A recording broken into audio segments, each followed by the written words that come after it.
After the debacle of 2000, when we had the recount wars, there was a thing called the Help America Vote Act, which was passed in 2002, a federal law that was supposed to prevent all these voting problems. As a result of that, states like Ohio are required to maintain a voter registration database, statewide voter registration database. And in Ohio, they're supposed to check this against the Bureau of Motor Vehicles records and the Social Security records, so that you don't have bogus names in your voter registration. So Stewart may be reg in one, but not in the other two, so Stewart's out. Stewart the cat. Exactly. So you can't just have made-up names in this voter registration base, because it has to match with somebody who's getting a driver's license, somebody getting a Social Security card. What happened is the Secretary of State, according to the federal judge, was not sufficiently cross-checking these names, or even allowing the counties to get at the mismatches in their own county so that they could purge the voter rolls. Why not? Well, it says that, according to the federal judge who made this ruling today, he says that they did a hearing, they went into chambers, and the Secretary of State said, look, we would need a few more days to work on our software to get this thing. Stop. A few more days. In this 2008 election, everybody's known about that for quite some time. It happens every 4 years. Well, and the deadline for challenging absentee ballots is a week from today. And one key fact, the 65,000 ACORN registrations that have been pulled in over the last year in Ohio have all been fed directly into this database. So those ACORN names, many of which apparently are bogus, are in there, and there's no way to cross-reference them and get them out of there. I have no sympathy, as much as I respect people in office, I have no sympathy for any state who doesn't have this voting situation straightened out. Anyone who was alive in 2000 has got to get it that this is an issue. We've had a chance to do that. It was 8 years ago. We had it 4 years ago. And in the mid-90s, I was writing stories for the Plain Dealers about, CAT registered to vote. We had people rigging vote counting computers in Cuyahoga County. The potential for fraud in Cuyahoga County Board of Elections cannot be overstated. And now that you've got this ACORN problem and the Secretary of State problem where they're not allowing these names to be purged, we got a recipe for a disaster. I'm dying to talk to her again. I hope she'll come back tomorrow. She maybe not, but she says, I'm a lawyer, I'm a judge, she's all these things. And I guess I sort of hold her to a higher standard that she's read the law. If she maybe it's possible that maybe the federal court judge, the trial court judge, was wrong in issuing this temporary restraining order tonight. Maybe the judge is wrong, and maybe the Sixth Circuit will decide with her. But right now, she's looking pretty bad.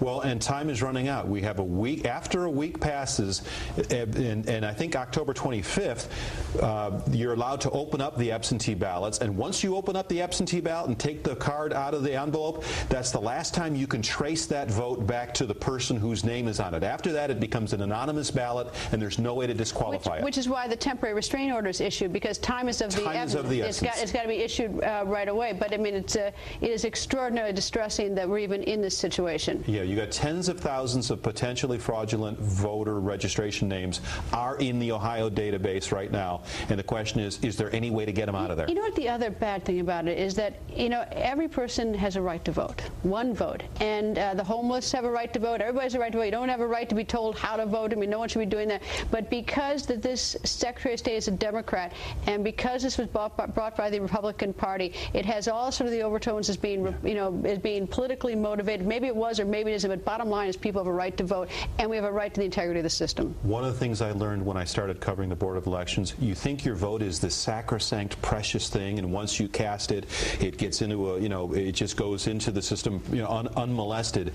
It is not that. When you see how the sausage is made and the potential for fraud and the potential for outright distortions of votes, it is shocking. But Bill, it's insane.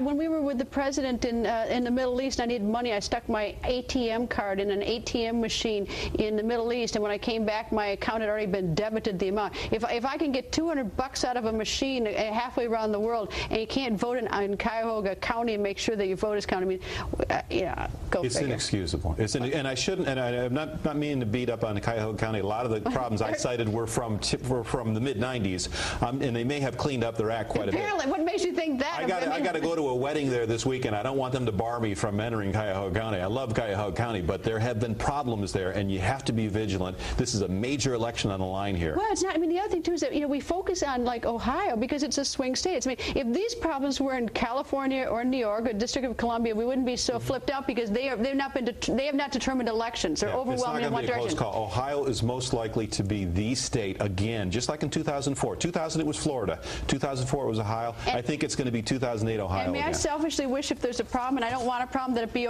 Florida, because it was so beautiful in 2000 down in Palm Beach. I loved it. It was beautiful. If you had to be any place for a recount, it's Florida. Anyway, I was there all 36 days. I love my home state, but Wisconsin, get it straight. You're too cold to spend all those recount days. Bill, thank you.